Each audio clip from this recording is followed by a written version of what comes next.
Which players are we avoiding in drafts this season? Let's find out. Welcome into Fantasy Baseball today on Wednesday, March 8th. Frank Stampfl joined by Scott White and Chris Towers. Today on the show, we've got Bust 2.0 news and spring training updates.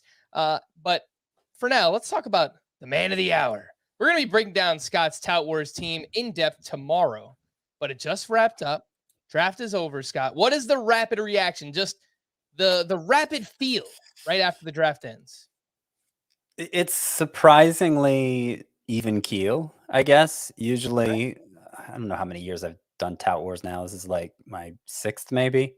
And usually I've either been like, totally over the moon about my team or, like devastated about missed opportunities that happened during the draft. And I was actually afraid it would be the latter because I was picking 15th. And you know how I hate picking on the ends because I like to anticipate what's going to be there by the time my next pick comes up. And there's just no doing that. I think once during the draft did somebody I hoped would get back to me actually make it back. So I kind of just had to take what came to me, and my first 5 picks look very unfamiliar based on other drafts I've done. But having said that, like I think I did reasonable job of just taking what came to me. Got some good values because of it. I balanced home runs and stolen base as well, which is always critical in a roto league.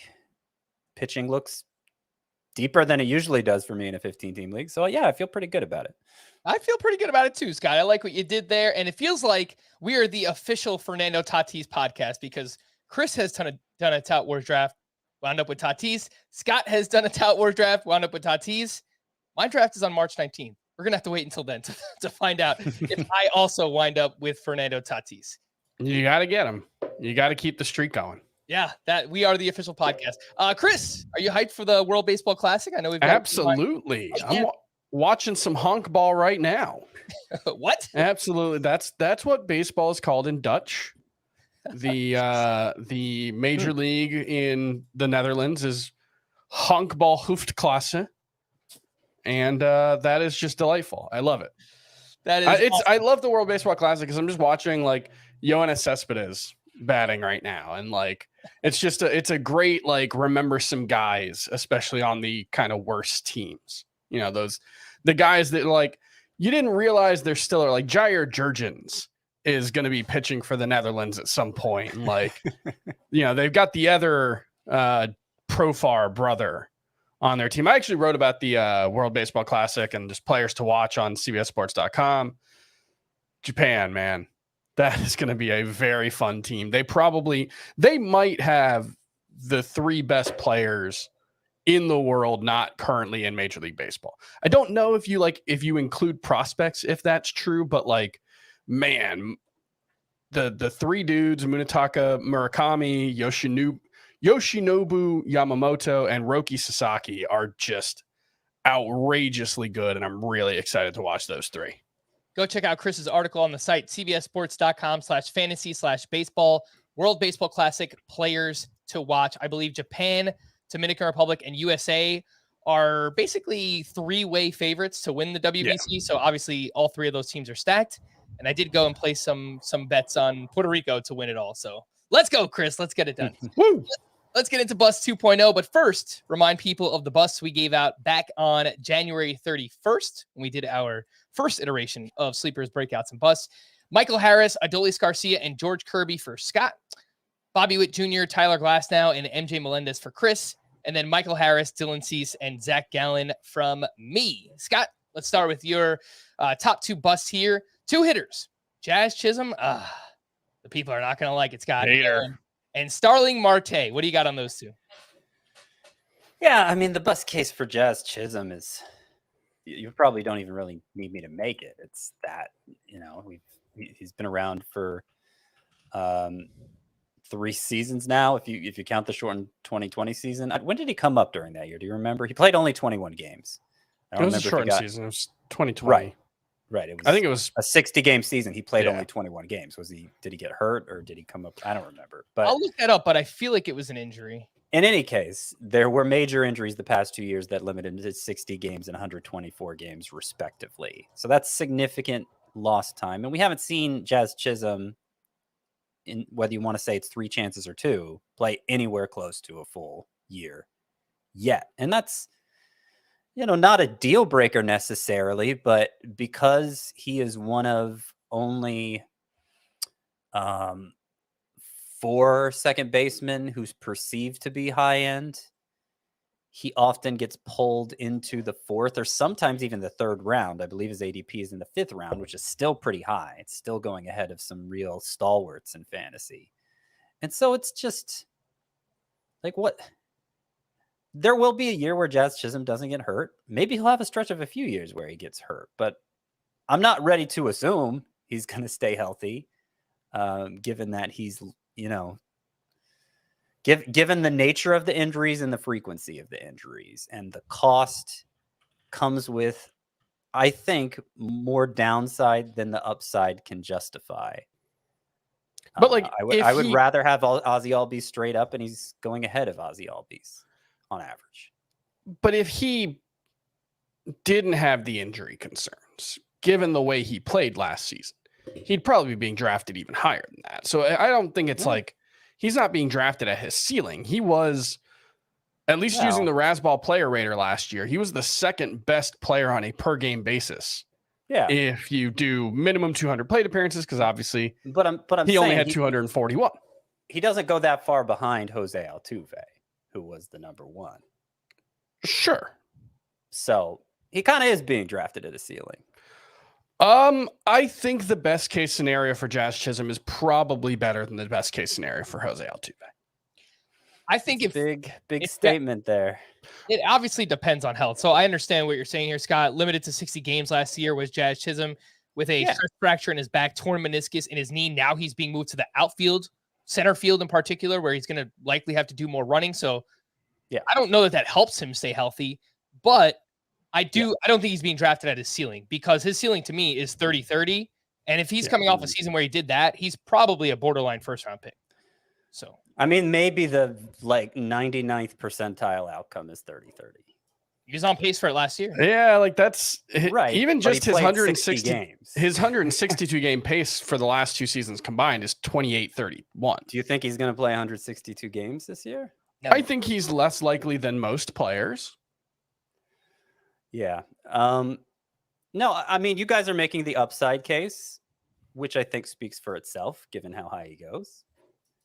And like I said, maybe there will be a year where there will probably be a year where Jazz Chisholm stays healthy.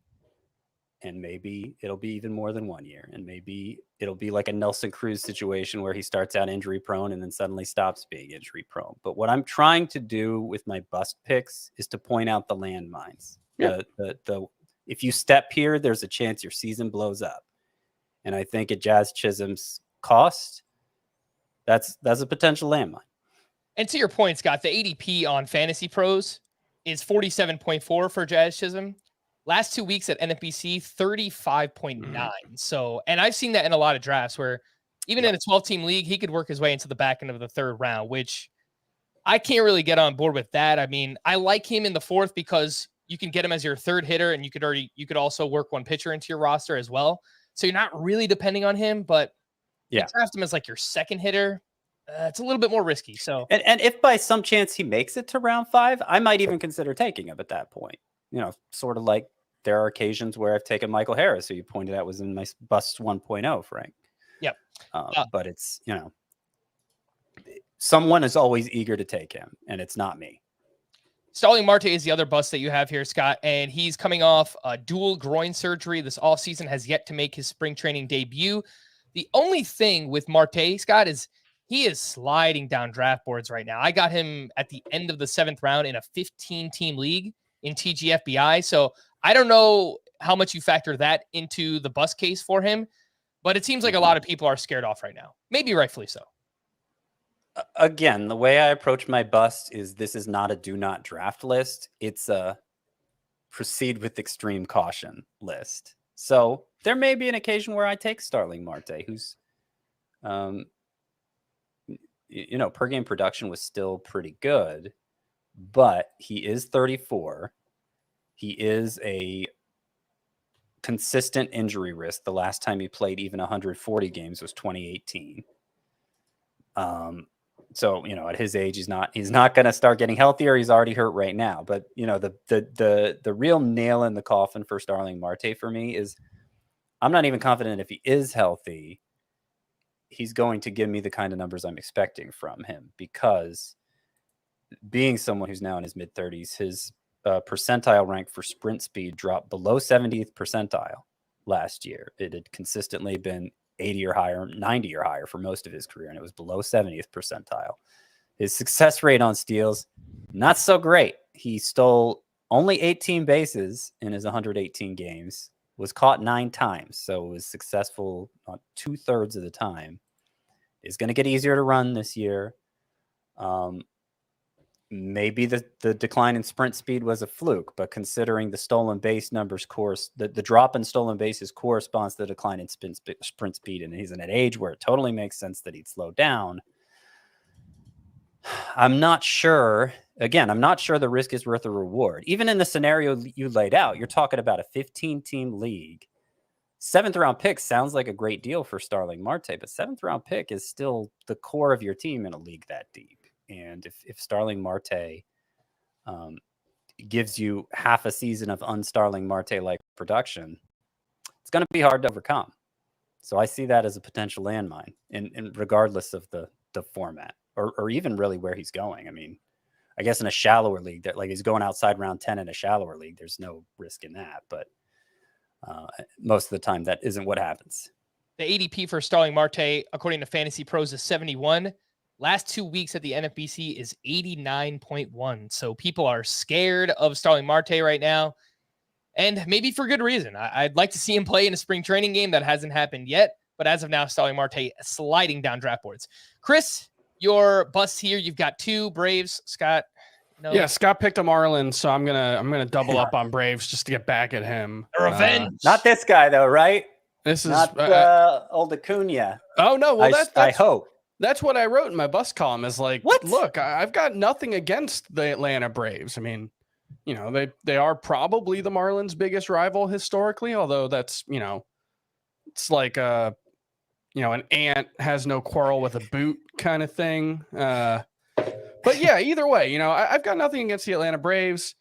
I just don't like these 2 guys enough to justify their costs in fantasy. And the biggest thing for me is with Albies in particular, it's really hard to know in our current baseball environment where there was the juiced ball era and there was a shortened season. And then last year we had the weird April where nobody could hit. And then it was okay after that. It's really hard to know what a player's true talent level is. But I worry that Ozzie Albies' true talent level was really inflated by the juiced ball era. He looked like a really, really good hitter during the juice ball era. Never a great source of batting average, but good pop, great counting stats at the top of a really good lineup. Now I'm not so sure, because if the ball is not going to be flying as far as it did at his best, what we saw last season was Albies looked more like an 18 homer guy. And if he's not going to make changes to his game to maximize batting average, a 250 hitter with 18 homers, you're going to have to steal a lot of bases to be worth a 3rd or 4th or 5th round pick. He's aiming for 40. He's on the record. I mean, he's talking about 40-40. Okay. That would be something. I mean, you can do that with stolen bases. Yes, easier than you can with home runs. About the home runs, but yeah, it's and I like that he's saying that at a time in baseball history where really every hitter should be saying that, because it's going to be easier to run than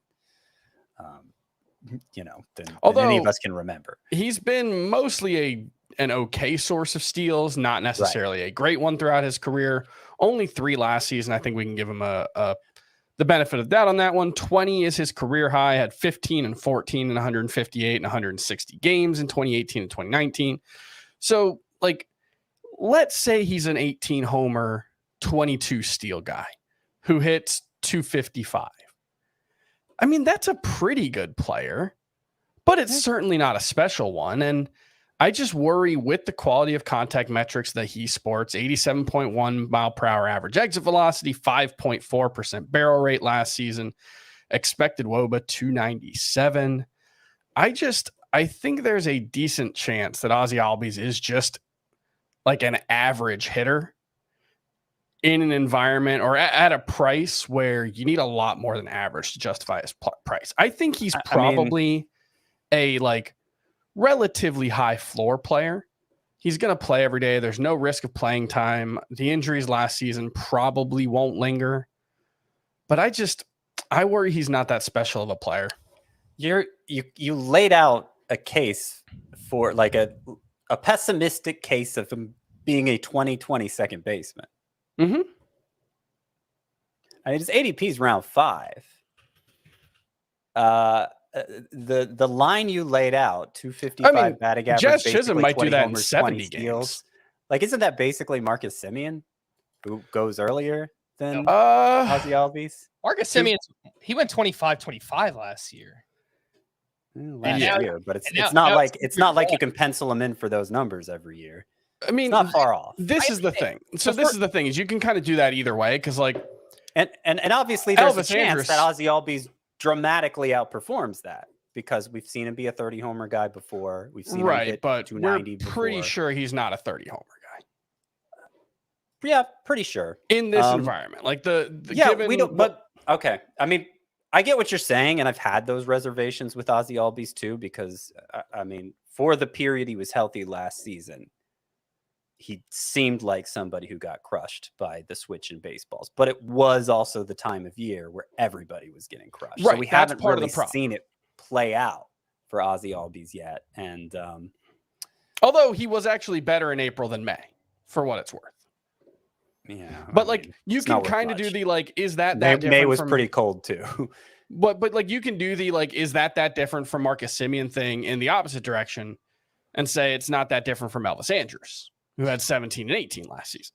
Now, we don't expect him to repeat that, but like we're also giving Ozzie Albies a lot of benefit of the doubt that he could do 17 and 18. That he deserves. I mean, he's been the most, other than Jose Altuve, over the last 5 years, Ozzie Albies has been the highest priority at this position. And other than last year, he's made good on it. So like he deserves the benefit of the doubt. He's only 26 years old.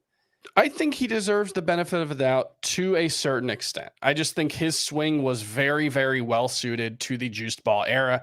I had the concerns last year that he wasn't going to come close to matching the power output that he had the year before, and he didn't. Now, again, extenuating circumstances. He only played 64 games. Half of them were in April when the ball wasn't traveling as far. All of those things are true. Mm-hmm. But it's also true that it might just be that last year was more or less who he is moving forward. Okay. One last thing here. So doing the actual math on it. Yeah. Okay. 20 home runs. So if you pace out last year's home run pace, which we're saying was he accumulated during the coldest stretch of the year where home runs were hardest to hit. If you pace out those 8 home runs over the plate appearances he had in 2021, it comes out to 20 home runs. So basically what you're saying. Yeah. There are just a few more things that I'm uncertain about with Albies entering the season 2. Apparently had off-season shoulder surgery, and it was, quote, just a regular cleanup. I don't believe he's played second base yet. He's planning to do so soon. No, he did on Saturday. All right, so I made that up. But he was kind of being eased in. He was playing DH.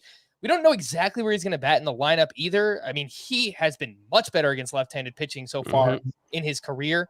So he could bat second against lefties and 6th against righties. I mean, that would affect the counting stats too. So just a few things that we're uncertain of when it comes to Ozzie Albies. Scott, I think you're very clearly taking Albies over Jazz, correct? Yep. Chris, you're going the other way. Jazz over Albies, yep. And I'll break the tie. I am also going Jazz. If they're on the board, it's the 4th round. I need a second baseman. I'm taking Jazz over Jose Altuve. Not over Jose Altuve, over Ozzie Albies. Yeah, that was, I don't know. I know Chris Welsh has Jazz ahead of Jose Altuve and every other second baseman for what it's worth. Selling out for the upside there. Sure is. A few busts for me here. I've got Dansby Swanson. It just feels like you're buying off the career year. The ADP is not outrageous. He's going around pick 75, but posted career highs across the board last season. The BABIP spiked up to 348. We saw that also in the shortened 2020, small sample size, but career 313 BABIP for Dansby Swanson. And he did slow down in the second half. He hit 254, 702 OPS. Line drives went down. The ground balls went up. And now he's with a much worse team. Chicago Cubs. He's not going to have the same lineup support, same counting stats in that lineup. He also has been much better in Atlanta in his career versus on the road. So just given the depth of the shortstop position, the players he's going around, I'd much rather have O'Neal Cruz or even Wander Franco, or I'll just wait and take Carlos Correa like 50 picks later. Mm-hmm. The other name here is Jake McCarthy. This is kind of one where I just don't ever feel the need to draft him. I don't ever want to draft him. I don't know why. Maybe it's just because I think he's like a speed only type player, but didn't love the plate discipline last year. He doesn't walk much. The strikeout rate is fine, 21.5%, but he hits a lot of ground balls. I don't know what the power output is going to look like. 20th percentile average exit velocity, 42nd percentile in max EV. The expected number is not great for Jake McCarthy last year. He was a league winner. He's extremely fast. He had 22 steals once he got called up in July last season. So I respect what he did last year, but I just don't know how much I trust it, especially in the power department. And if he gets off to a slow start, I don't know how tied to McCarthy the Diamondbacks are. Like, do they owe him playing time? So just all of those reasons, I just don't really ever find myself drafting Jake McCarthy or Dansby Swanson. Let's take out Chris. Did you have anything? Sound like you look like. Oh no, it's yeah. He was someone that like I opened the draft season kind of liking a decent amount, and I don't hate his price. I have not drafted him yet, and I think your point about like, are they tied to him? Are they going to guarantee him playing time? I think that's a very good one because this is obviously a team with a decent amount of young talent, and it's not clear like if Alec Thomas is going to play every day right away. Well, he's I feel probably like a more talented player than Jake McCarthy. So if it comes down to it, I think it's more likely that Alec Thomas eventually play or outperforms Jake McCarthy. So yeah, it's just mostly a player that I just don't find myself drafting very often. To me, Jake McCarthy is a player that's totally a needs-based pick because he is, if he is basically who he was last year, then he's a huge stolen base source available right at a point where all the stud-based stealers are gone, like the high-end types who are also going to give you stolen bases. And so if you missed out on those, then I feel like Jake McCarthy is the perfect pick. Yeah. And yeah, maybe it goes wrong, but I think more likely it'll go right. But I get what you're saying, that he's certainly not as established as I'd like him to be. Yeah, and there's a few guys that can give steals later on. Obviously, I think McCarthy's upside is he could steal 40 bases, but even someone like Ramon Laureano could give you 20 steals later on. Or Scott, you mentioned Nico Horner yesterday. I think if everything works out, he could steal 30 bases this season. Obviously different position, but kind of similar skill set, I would say, with a better batting average than Jake McCarthy. Let's take our first break. But first, I do want to promote, obviously, it is a very fun time of year. Spring training baseball. We've got the World Baseball Classic. And of course, college basketball brackets are back. Compete against Scott, Chris, and me in our FBT March Madness bracket on the CBS Sports app. All you have to do is scan the QR code in the top right corner of the screen right now, or click on the link in the podcast or YouTube description. After you join our bracket, make sure to run men's and women's pools with friends and family for the chance to win a new car and trips to the 2024 Final Four. Play today on the CBS Sports app or visit cbssports.com/play to sign up. No purchase necessary. See terms and rules for details. We'll take a break and we'll be back right after this. I've been investigating Ghostface attacks. He's here in New York. Hello, Gail. Did you miss me? You want to try and finish this? Go ahead. I'm something different. We've got to lure him in. We execute him.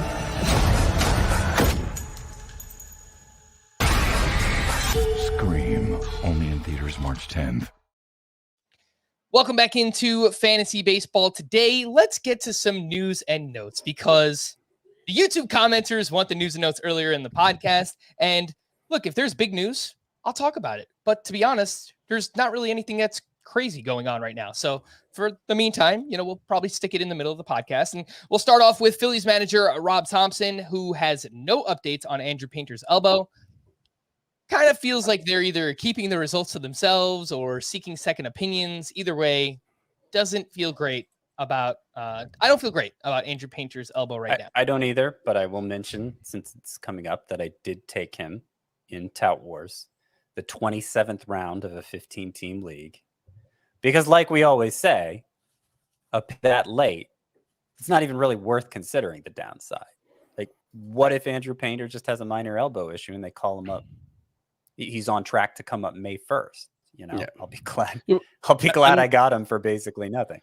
There was also, I think Scott Boras was at, I actually don't know where he was, but he was asked about Andrew Painter. That's his agent. And, I think there was some typical Scott Borasian flourish, but the takeaway was more like, it sounds kind of minor and we're just quibbling over like what his workload's going to be than like, his elbow exploded and he needs surgery.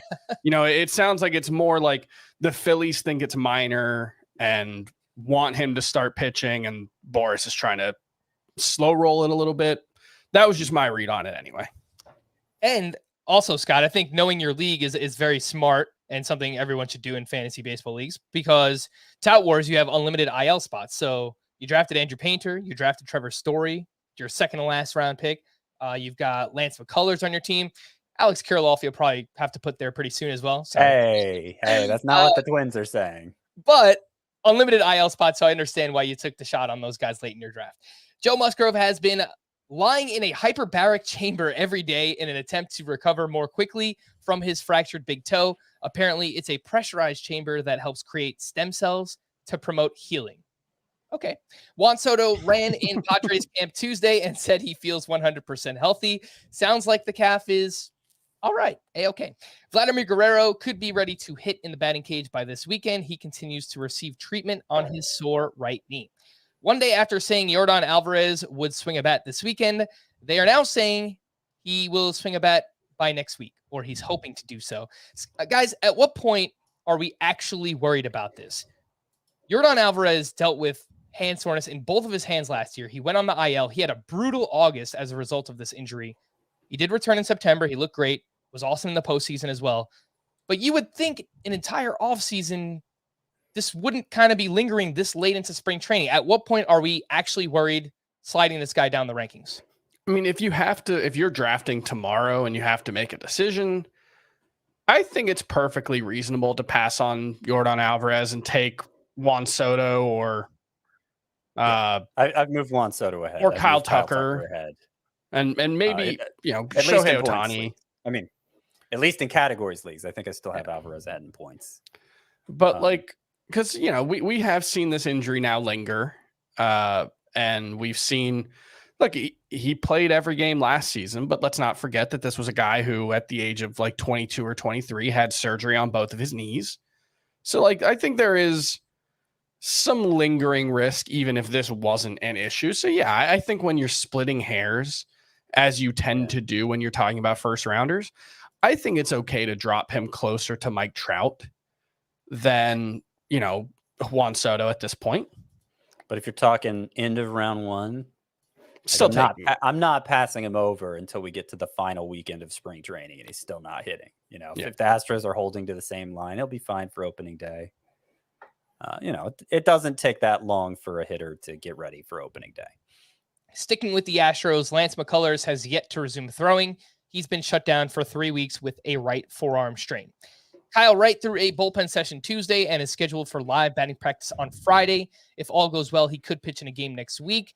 He has been slow in spring training because of a right shoulder injury. He had a cortisone shot back in January. That is Kyle Wright. Both AJ Puck and Tanner Scott threw live batting practice Tuesday. Puck has been dealing with a groin, while Tanner Scott had biceps discomfort. Mike Clevenger will make his spring debut Saturday against the Padres. And just some performances of note. I've got 4 very late round pitchers here. You guys let me know if you have interest in any of these guys. A name we haven't mentioned in a while, Matthew Boyd, has 11 strikeouts to 1 walk in 5 innings this spring. He had 9 swinging strikes on 43 pitches Tuesday. Yusei Kikuchi has allowed 1 hit with 9 strikeouts over 7 shutout innings this spring, had 10 swinging strikes on Tuesday. His second start with double-digit swinging strikes so far this spring, and apparently has been emphasizing his changeup, which last year was a really good pitch. The problem is he only used it 13% of the time. Shintaro Fujinami looked much better in his second start. He went 3 innings, allowed 1 run. He had 3 strikeouts, 8 swinging strikes on 52 pitches. And Tanner Houck flashed a pretty sick changeup. I was watching the highlights of his strikeouts, and he struck out Matt Olson with this pitch. He struck out another left-handed batter on the Braves. This changeup looked pretty awesome. We know he's got a really good slider. He throws hard with the fastball, but I was pretty impressed by that changeup. Do you guys have any interest in Boyd, Kikuchi, Fujinami, or Tanner Houck very late in drafts? I kind of want to make the Mean Girls reference with Tanner Houck for the fantasy baseball community. Just stop trying to make fetch happen. But you could throw the same thing in my face with Yusei Kikuchi, who I remain intrigued by because he throws hard and seemingly has good stuff and just seemingly also has absolutely no command like 80% of the time. So I don't know. I can't say I'm like moving Yusei Kikuchi into the draftable range, but in a 15-team league, I'll keep an eye out for him. Yeah. I was watching that game. He looked good. Mitch Keller was also pitching. Someone made the joke that this was the Sunday Scott White 2-start sleepers performance. Yeah. I thought that was a pretty good bit. I thought they both looked okay, but I'm also just very much on guard of not hyping Yusei Kikuchi or Mitch Keller anymore. Yeah, I would say what they've done so far has put them on my radar in terms of I'm going to keep monitoring what they're doing. But I'm not to the point with any of these pitchers where, I'm really moving them into the draftable range of my rankings because, the draft ends at some point and you can't have everybody, and they haven't quite met that threshold for me yet. It's worth mentioning with Kikuchi and Tanner Houck, both have SPARP eligibility for those who play in head-to-head points leagues. Boyd might too. Doesn't Boyd? I don't think so. I'll check that. I'm pretty sure I checked earlier and he didn't have SPARP eligibility, but no, you're right. He does have SPARP eligibility. Yeah, he's actually only relief pitcher eligible. So again, for those who play in head-to-head points, that's starting pitcher as a relief pitcher. So it's kind of a cheat code. Boyd, Kikuchi, and Tanner Houck all have that eligibility. 2 hitter notes. One of Scott's breakouts from yesterday. Garrett Mitchell smoked his 3rd home run of the spring. Had someone tweet me who was actually at the game, and they said, man, that thing got out in a hurry. He continues to look really good. And Oscar Colas, 2 more hits and a walk. He's now batting .429 this spring. The broadcast said the White Sox know Colas right now can hit in the majors. They just need to see him do everything else and do it consistently. What's up? He's making the team. He should. I mean, like that kind of comment that he's making the team. How is Gavin Sheets positioning? Yeah, I was gonna say like Gavin Sheets in right field. You probably don't want that. But they just want to see the little things. They want to see his positioning on defense for Oscar Colas and base running fundamentals and little things like that. But the dude can absolutely hit. So if you're playing in 5 outfielder leagues, you definitely should be taking Oscar Colas very late in your drafts. I'm beginning to wonder with Garrett Mitchell, 3rd home run this spring. He had 2 in the 28 games he played in the majors last year. We talked about how he's strong and has raw power, but just puts the ball on the ground so much that, it'd be nice if he made a swing change. But maybe just with his swing as it is, he could be a 12 to 15 homer guy. He's got 13 and like 120 something career games in the minors. So yeah. And that would, he's not just a steal specialist at that point. He'll still be a great source of steals. I mean, obviously he has to be able to hit consistently to stay in the lineup. But yeah, I'm getting more and more bullish on Garrett Mitchell. MLB park factors, according to StatCast, American Family Field in Milwaukee, 5th best for left-handed power over the past 3 seasons. Yep. So something else that could also favor Garrett Mitchell. Let's get back into our Bust 2.0. And Chris, we'll start with you this time. You've got 2 pitchers on the list, Dylan Cease and Logan Gilbert. Yeah, and Cease probably has a pretty high floor just because of the strikeouts, but I'm getting real like 2017 Robbie Ray vibes from what he did last season. The problem is the big step forward in our understanding of pitching came in like the early 2000s when the idea of defense independent pitching stats came around, and FIP, and the idea that pitchers only have control of strikeouts, home runs, and walks. And we understand that that's a less than nuanced understanding of the game. Pitchers do have control over the quality of contact that they allow, and not just when it comes to home runs. The question is how much control and how quickly can we determine a change in skill set. Dylan Cease went from a 383 expected WOBA on contact in 2021 to a 313 mark in 2022. He basically went from a slightly below average quality of contact guy to one of the very best in baseball, better than Sandy Alcantara, not quite in the Julio Urias range, but very, very good. His strikeout rate actually took a small step back last year. His walk rate was actually a little bit higher than it was in 2021. It was the quality of contact. And maybe it's just started throwing his slider 40% of the time, and that slider's a really good pitch, and that'll be enough. Quality of contact metrics for pitchers take a very, very long time to stabilize. Like, we're talking more than a full season to stabilize. Presumably, you want multiple seasons worth of data to say, this guy's really good at quality of contact suppression. This guy's really bad at it. It's possible that he's just really good now. But when the entirety of his breakout was based on making a gigantic leap in a category that is very, very hard, 1, to change and control, and 2, to know when a change has happened for sure. I feel like there's a big step back coming from Dylan Cease. We saw that stretch last season where he had 13 unearned runs in a 6-start stretch or something. So, and it ended up being, this crazy low ERA. Oh, it was. I'll look it up because I think Dylan Cease is going to be useful for fantasy.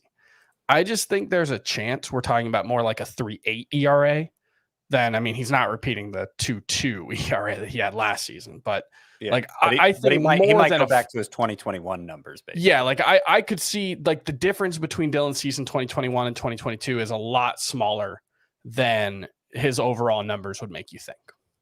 So he had an 11-start stretch in which he allowed 3 earned runs and 10 unearned runs. Yeah. The ADP for Dylan Cease is 40.4, so he has been pushed down a little bit. I remember earlier in the offseason, he was like a top 6 or 7 starter. He was consistently going in the 3rd round, and now he's falling back down a little bit 4th. I've seen even some drafts where he falls to the 5th round in 12-team leagues. That is Dylan Cease. Chris, the other one that you're fading here is Logan Gilbert, who had a really successful sophomore campaign. The problem is that he allows a lot of hard contact, the swinging strike rate, took a step back last year as well. So he's young, he's exciting, but the underlying numbers just don't really add up for Logan Gilbert. Yeah, he's one where the expected ERA was well above his actual mark. 3.20 ERA and 185 and 2/3 innings, 4.11 xERA. His strikeout rate was basically average last season after being, slightly, decently above average in 2021. And I could see squinting and getting a Shane Bieber-esque outcome. He's got good command, good control, but I don't know where it's going to come from. And I think that's what people are assuming, is that he's going to build off what he did last season, maybe get the strikeout rate. He doesn't really have the secondary pitches to get there. I know he worked at Driveline, and there's been talk about a new splitter, and maybe that'll help, but I don't think any of his secondary pitches, the curveball or the slider are really the types of swing and miss pitches that he's going to need to take that step forward. He's very fastball reliant. I don't see very much to get excited about. And it's, for me with Gilbert, it's more about the price than it is the risk of huge fall off. Cause I think he's probably going to be pretty good. He's probably going to pitch pretty deep into games and be useful, especially in your points leagues. But I think he's probably more like a high 3s ERA without a big change in his skill set. And I just don't know where the skill set change comes from. All right, Scott, let's move over to you for your Bust 2.0. And you've got two pretty injury-prone pitchers, I would say, in Jacob deGrom and Freddy Peralta. Yeah. So when we were doing our pitcher preview, we had a discussion about Jacob deGrom, and like the more we talked it through, the more I realized like I just want no part of this guy.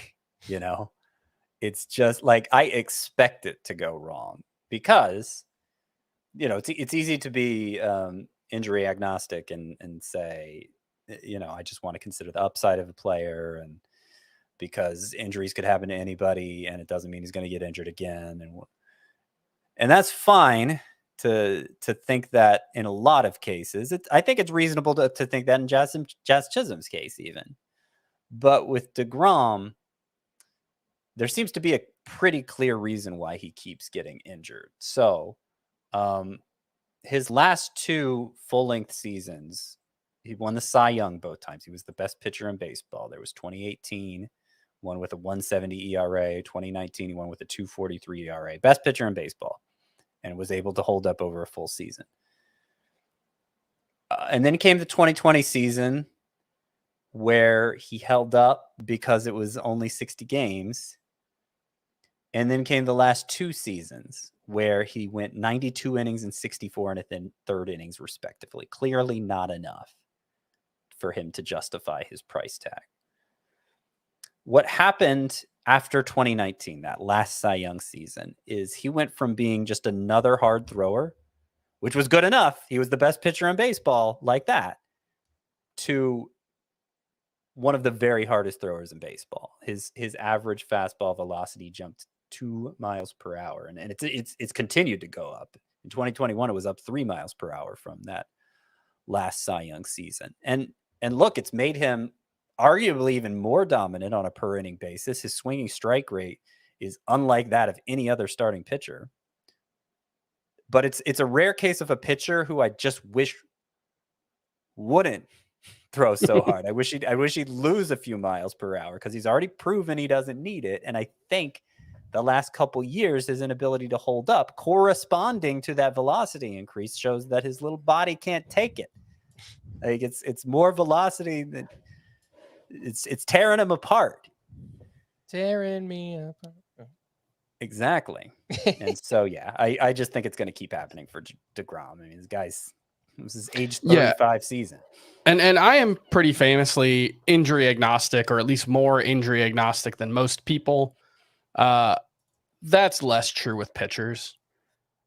The human arm was not designed to throw baseballs the way we do. If you think about like most of human evolutionary history, we're throwing like spears and stuff. Like that's the primary throwing implement. It's a very different motion than the way you throw a baseball. It's why Tommy John surgery is much less of a concern for a quarterback than it is for a starting pitcher in baseball.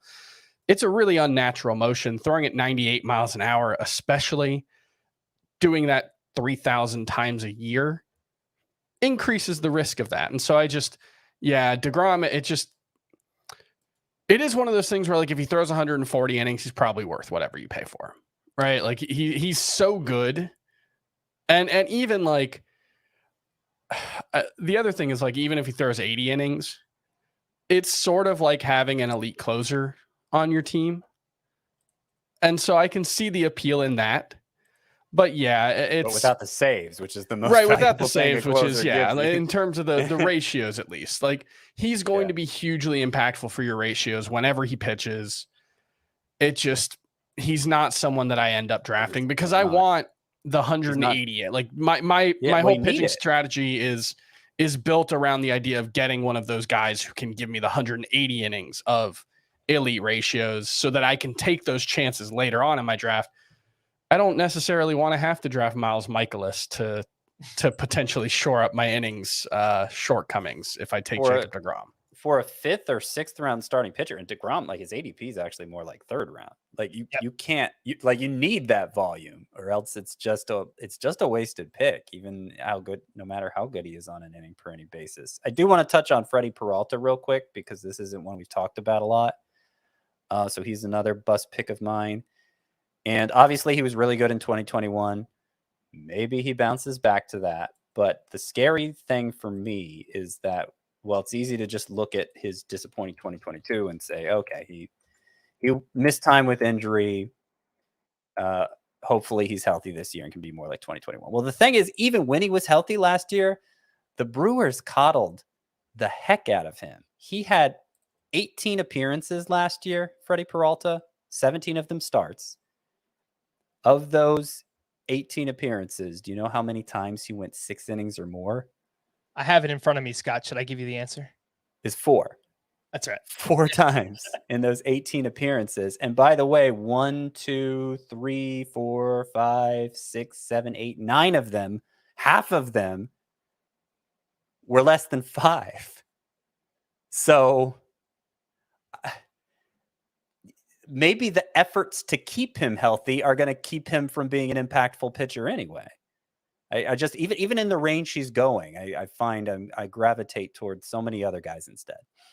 And he's going in a range, Scott, where there's a decent amount of upside at starting pitcher. Exactly. So the ADP for Freddy Peralta, 136.4. He's the 40th starting pitcher off the board. He's going right around Lance Lynn. I mean, I have waxed poetic about Lance Lynn. I'm a pretty big fan this season.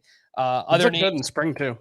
Yeah, he looked great again on Tuesday. He's going ahead of Freddy Peralta, going ahead of Dustin May, ahead of Chris Sale, ahead of Jeffrey Springs. So a lot of our either breakout or sleeper picks this season. He flashed the upside a couple of years ago, but this is now a recurring shoulder injury for Freddy Peralta and something that I am pretty worried about myself. 2 names for me, and I'm going to stick with the theme here, Scott. It's 2 quite injury-prone players or guys that are entering the season kind of banged up already, I guess, in Tony Gonsolin's case. Byron Buxton, I'm sorry, Chris. Over the past 3 full seasons, he has played 49% of his games. The ADP is not nearly as high as it has been in years past, but he's still a top 100 pick. So it's a decent size investment for a guy who is now been dealing with recurring hip and knee injuries. Last year, Buxton played 35 of his 92 games at DH. So they were protecting him like nearly a third of the games that he played. They didn't want him roaming the outfield. They didn't really let him steal bases last year. He had 6 steals. So I think his skill set has kind of changed for fantasy, and he's really, really injury prone. So Byron Buxton, it's just not for me. If you want to take the injury risk, I get there's upside there, but it's just not going to be for me. And then Tony Gonsolin, last year, limited to around 130 innings, dealt with a forearm injury. He's dealt with shoulder injuries in the past. He has a sprained ankle so far in spring, so we haven't even seen him yet. There's just a lot of injury questions. Oh, we've seen him. He just sprained his ankle this week, and they say he should still be fine for opening day. He's also going in that same range, Scott. I know there are drafts where he slips. For example, in your Tout Wars draft, he lasts super late. I'm trying to figure out where I got him. Typically, the ADP is right around Freddy Peralta, and I think they're both pretty injury risky. They're both very risky, but I get Gonsolin was awesome last year.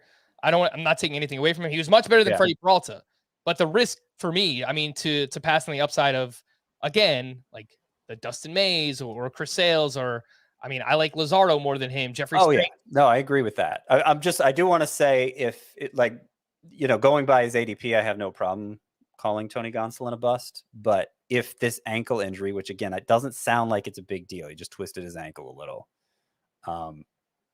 If it causes him to slide as much as it did in the Tout Wars draft I just did, I got him 195th overall, barely inside the top 200. So that was one of my favorite picks. Yeah, I mean, even that, like, I can get behind that. If he's pushing 200, sure. I mean, buy the dip on Tony Gonsolin, but around 130, it's not going to be for me. And Scott, you were correct. He made a start on March 3rd. Gonsolin did. He went 2 1/3. He gave up 3 hits, 2 walks with 2 strikeouts in his spring training debut.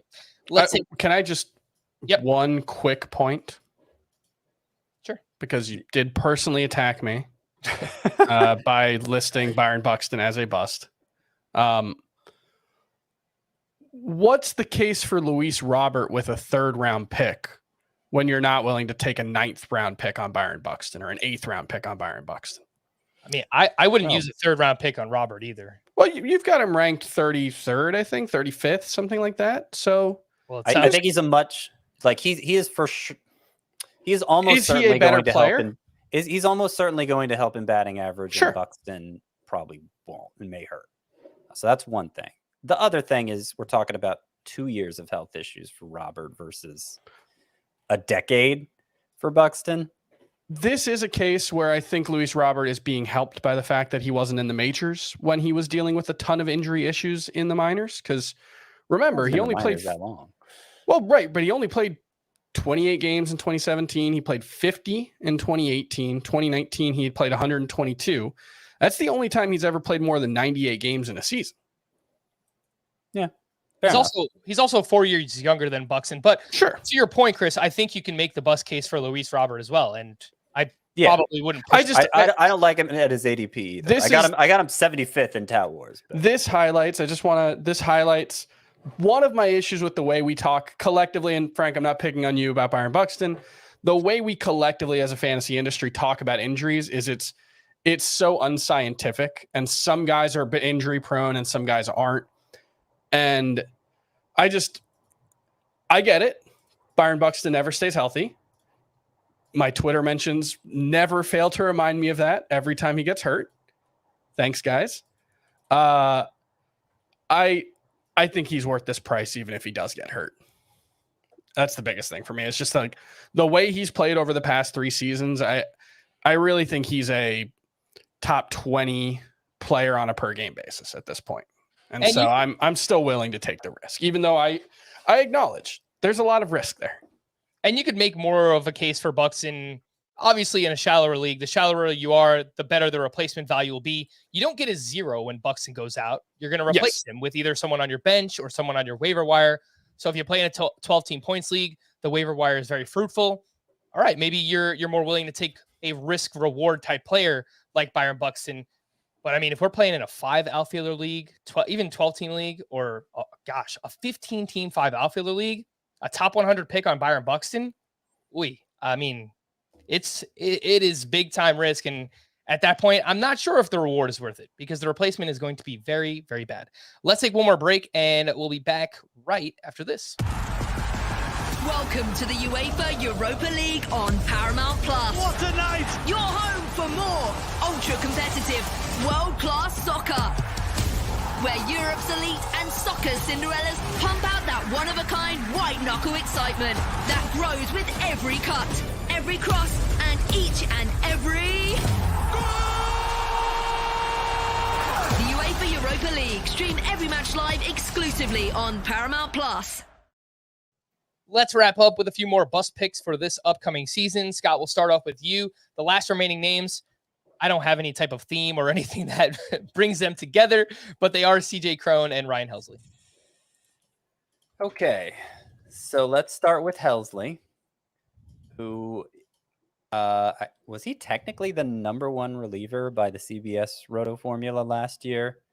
If not, he was close to it. I think he was either second or third because he had a lot of wins as well. Right. It was kind of a fluky thing for a number of reasons. He had only 19 saves, of course, so nobody thinks of him in terms. He went of 9-1 one reliever, but he had 9 wins for reliever. He also had a 1.25 ERA and a 0.74 WHIP, which is hard to repeat. And in Helsley's case, the reason we hadn't seen that from him before is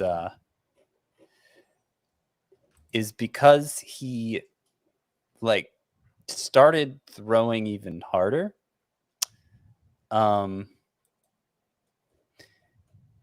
So I think it would be difficult to sustain just, mathematically ratios that low, but then you have to factor in, can his arm even sustain it? So yeah, his average fastball velocity increased 2 miles per hour last year. There's a big jump. Average 99.6 on that fastball. And as we talked about with deGrom, the human body can't withstand that. For some people it can, but Helsley hasn't proven he's one of those people just because he was able to do it for last year. So between just the likelihood his ratios regress, the potential injury risk there, or even if he doesn't get hurt, just will he keep throwing that hard? And then also the fact he pitches for a team that I think it doesn't approach the back end of the bullpen so traditionally. Like even after Helsley had kind of transitioned into the role, Giovanni Gallegos was stealing some save chances. So it's kind of a three prongs of concerns there for Ryan Helsley that pretty much ensures I'm not going to draft him. The other one is CJ Cron, and I don't have the most sophisticated argument for CJ Cron. I just kind of have a bad feeling about him. He's 33 now. He's only viable at home in Coors Field, of course. He hit 303 with a 955 OPS there versus 214 with a 619 OPS on the road. So you kind of don't want him in your lineup every week anyway. But then there's also the fact, like as ugly as those splits are, his first and second half splits were even worse. In the first half last year, CJ Cron hit 298 with a 902 OPS. Second half, 197 with a 604 OPS. What was going on there? Like I said, he's pretty old. He plays first base, so it's the ability to replace him is very high. It could be, oh my gosh, I'm horrible at remembering names. Who's that young guy who got called up and played mostly outfield, but he's in Michael Toglia. It could be Michael Toglia, who replaces CJ Cron at some point if he doesn't hit the ground running. It could be any of a number of other players in the Rockies organization. I could just see things going really wrong for him, and I find that I'd much rather have Anthony Rizzo or Rowdy Tellez instead, who both tend to go later. Yeah, I think the point about the ADP, Scott, the fact that CJ Cron's going at 124.2, and it is a very deep position. So Rowdy Tellez is going nearly 50 picks later on average. I feel like recently that gap has closed a little bit, but you're still getting Rowdy Tellez later than you are CJ Cron. So I agree with that one.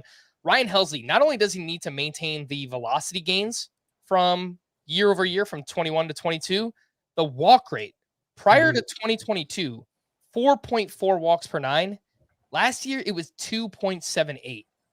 Just feels like we are relying on Helsley to maintain a lot of big improvements that he made last year. Maybe he will and make us look foolish, but I think there are other relievers that are either going right around him or just after him that also have really good stuff and are further entrenched in their respective closers role. Guys like Raisel Iglesias, Kenley Jansen, Felix Bautista. I know time's running low, but I do want to mention commenters are pointing out CJ Cron was contending with a wrist injury in the second half last year. So maybe that explains the dramatic first, second half splits. I don't find it entirely comforting though. I'll consider it more before I actually write my Bust 2.0 article, but I still feel uneasy about him relative to some of those other basemen. Yeah, according to Pro Sports Transactions, CJ Cron was day-to-day 2 different times in July last season with a wrist injury. So definitely possible that something was hampering him during that time period. Chris, you are up, and the bust that I have down for you here, one Cardinals outfielder and one former Cardinals outfielder. Yeah, Tyler O'Neill. It's just there's an awful lot of pressure for playing time in that Cardinals outfield right now. We don't know who the odd man out is going to be, and maybe it won't be anybody. Maybe Tyler O'Neill and Dylan Carlson and Lars Nootbaar and Jordan Walker will all play, and we'll all be good, and Cardinals fans will be happy, best fans in baseball. But I don't know if Tyler O'Neill's that good. He's clearly a physical specimen. He would probably win a bodybuilding competition among all MLB players. He is really quite jacked up. The problem is we have one season in the majors where he's hit at a high level. That was 2021, and he struck out 31% of the time. That's always going to be an issue for him. The problem is because of that, he really has to create a ton of exit velocity. He can't just be good in terms of exit velocity, because last year he was good.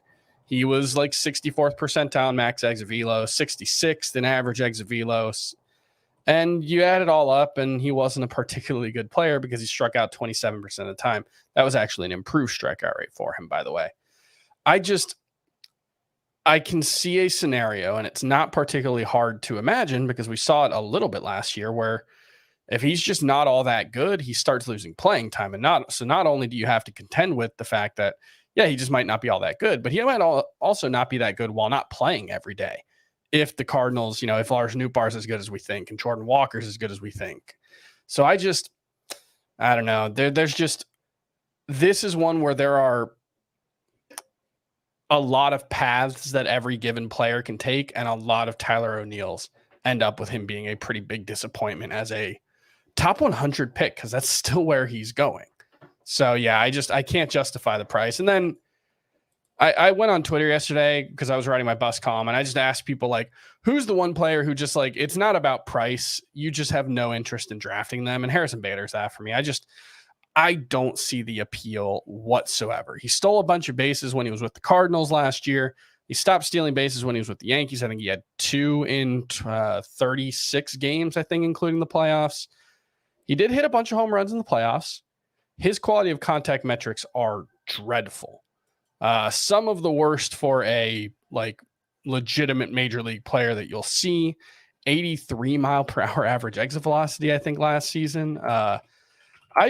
I don't see what Harrison Bader brings to the table that makes him worth even the 180th pick, which is where he's going. I think there are plenty of players with dramatically more upside than Harrison Bader.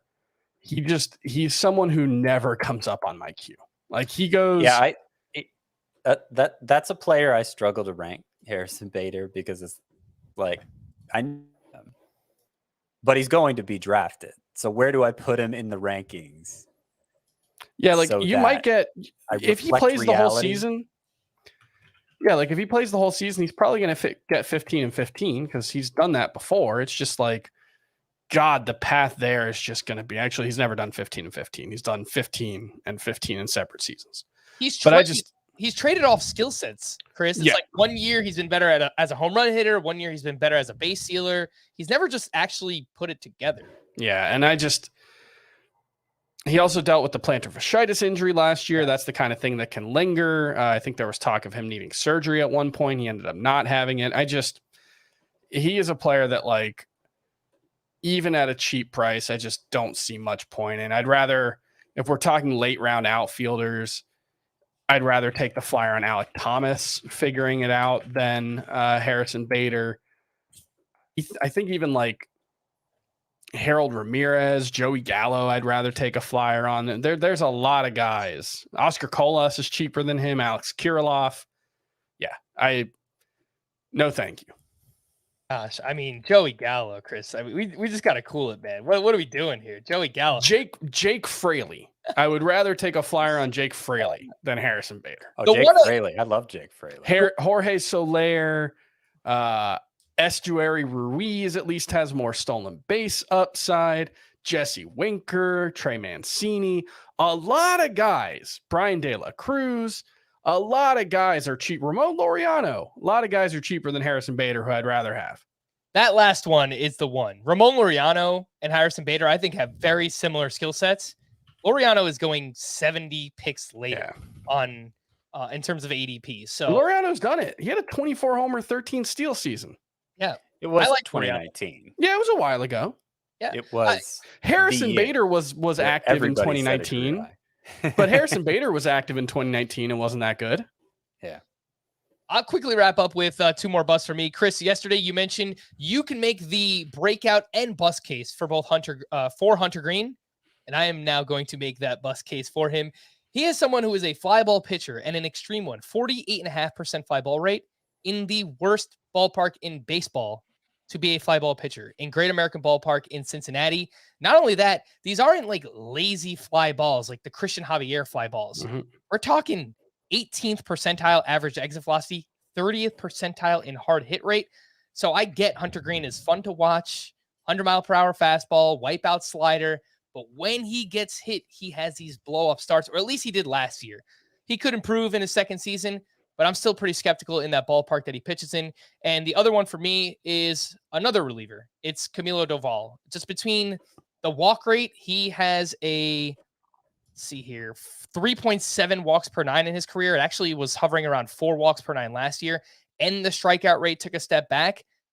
The fact that Gabe Kapler is his manager too. Look, last year, Doval was the guy. I'll admit that. I was wrong, Scott. You were right. You said, who was the closer going into the year? Jake McGee. Your bold prediction was he wouldn't even have 5 saves. Guess what? He didn't get to 5 saves. It was Camilo Doval, and he was awesome. And it seems like management has backed him up to this point. But I just really worry about the command and the fact that they signed another really good reliever in Taylor Rogers. So if there are any hiccups, I think that they can go down that route. Closer is already a pretty scary, volatile position. I'm not going to do the Camilo Doval thing. I'm also not going to do the Ryan Helsley thing. So there's a bunch of other names I'd rather take a shot on in that range. We're going to wrap there for Scott and Chris. I am Frank. Thank you all for listening and watching Fantasy Baseball today. We'll be back again tomorrow. Bye-bye.